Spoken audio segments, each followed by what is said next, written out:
So I've just done the third oil change on the new engine and filter too.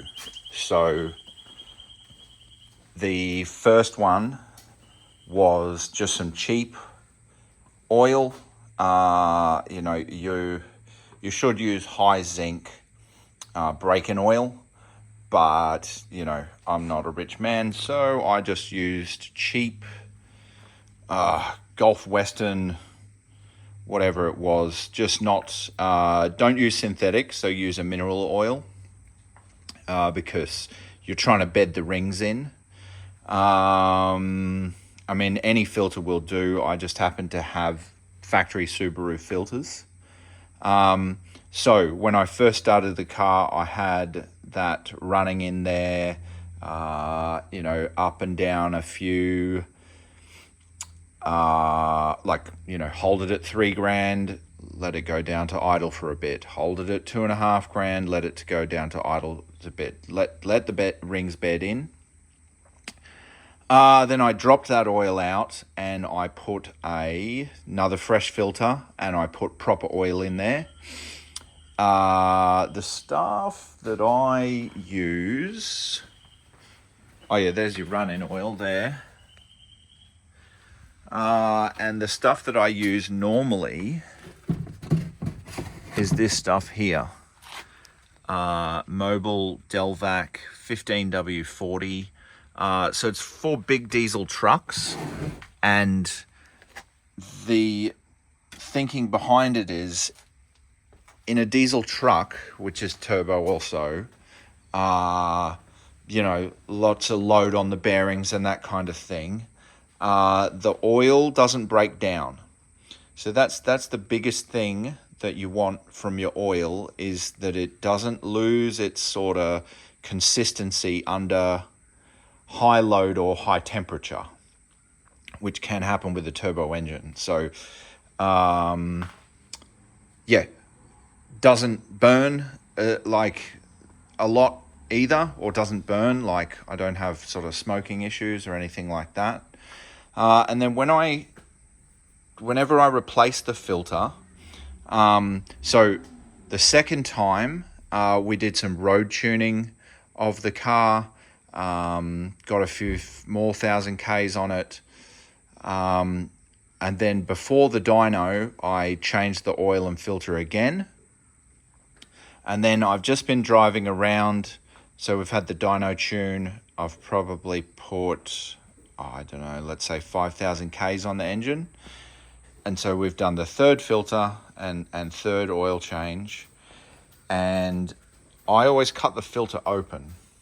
Now I say cut the filter open. I use a chisel, and I probably should have shown you how I did it. Oh, it's in the bin now. Basically, I get the top of it, like where the opening is, and I chisel around the edge. I put it in the bench vise. Chisel around the edge until you can see, you'll be able to see this bit in the top, and you've got your cut Coke can around the side. You then want to try and lever that piece out, and in between there will be this concertina paper element.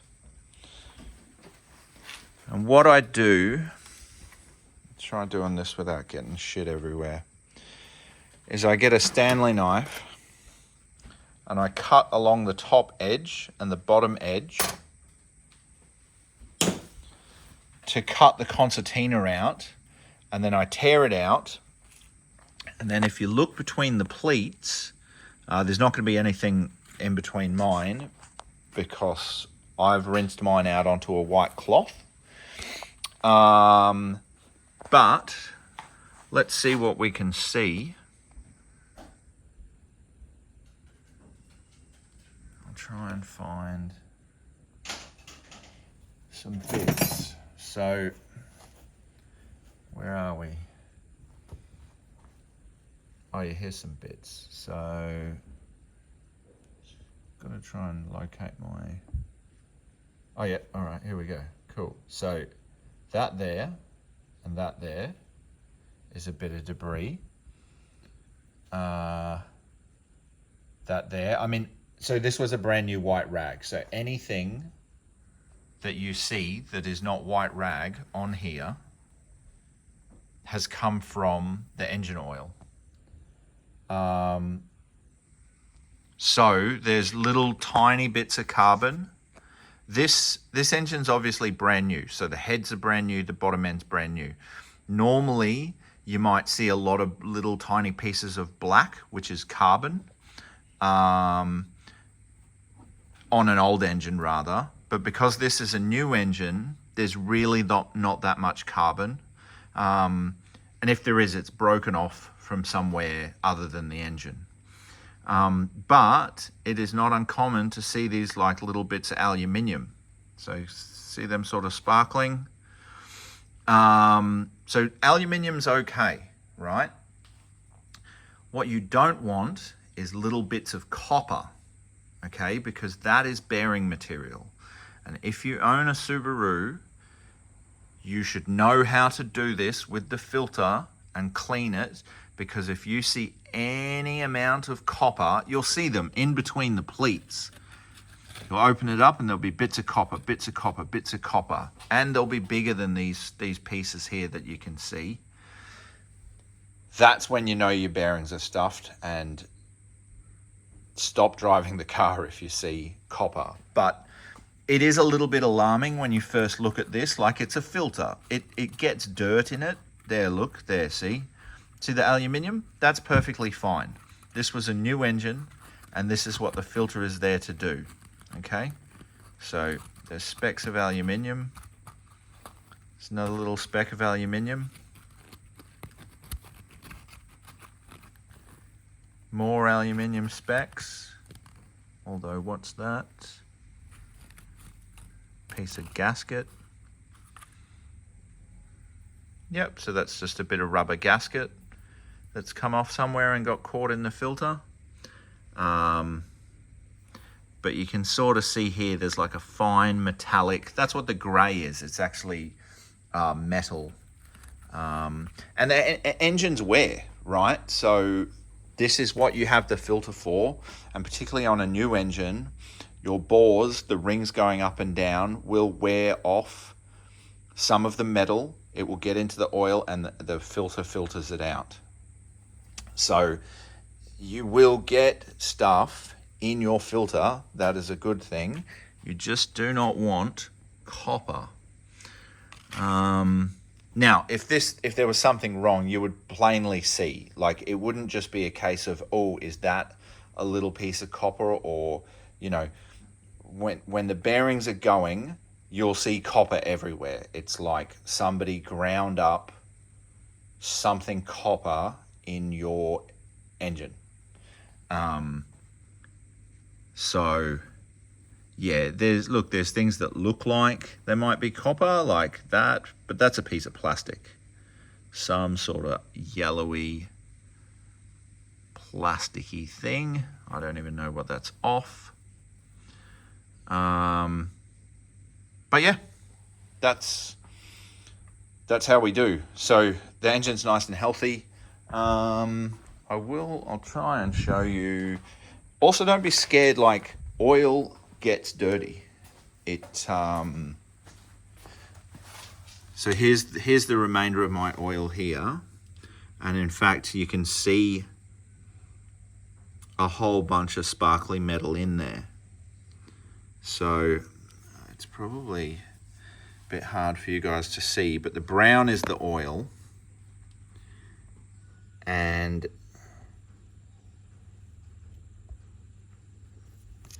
there is, in fact, see all that sparkly metal, all those silvery looking bits?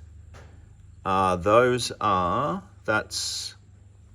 from the engine, but it's aluminium, so it'll be from the cylinder walls, it'll be from the cylinder head, but none of it. See, if I get one of these little chunks here and put it between my fingers, it disintegrates. So that's just a little chunk of, I don't know what, but it's metal, it's metallic. But none of this is cause for concern. What's that?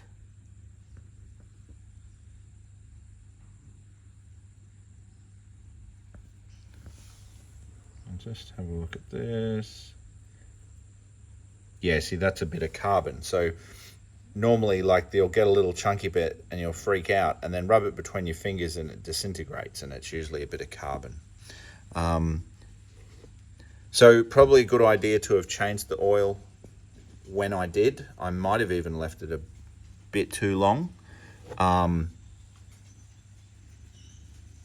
with all that grit. But yeah, that gets picked up by the filter. If you do have issues, like I said, you'll see copper. But with it being a fresh engine, I am not... Try and do this without... Yeah, with it being a fresh engine, I am not too concerned that there is anything untoward going on inside that engine.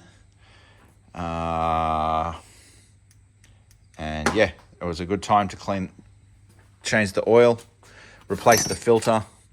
So that's 3 times I've changed the oil. Yeah, 3 times I've changed the oil and 3 times I've changed the filter.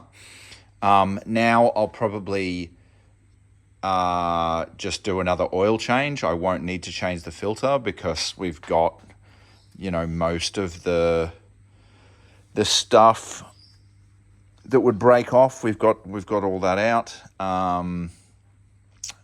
So yeah, if you found that helpful, leave us a like so other people can find the video, and click subscribe, because you know you're going to be wanting to see the day when I do this and there is copper stuff. Just kidding, it's not going to happen. Subarus aren't as unreliable as people say. Although my coolant hose just burst the other day, but it's 20 years old, so we've ordered some new ones. But that's about it. Thanks for watching. Any questions? Feel free to ask.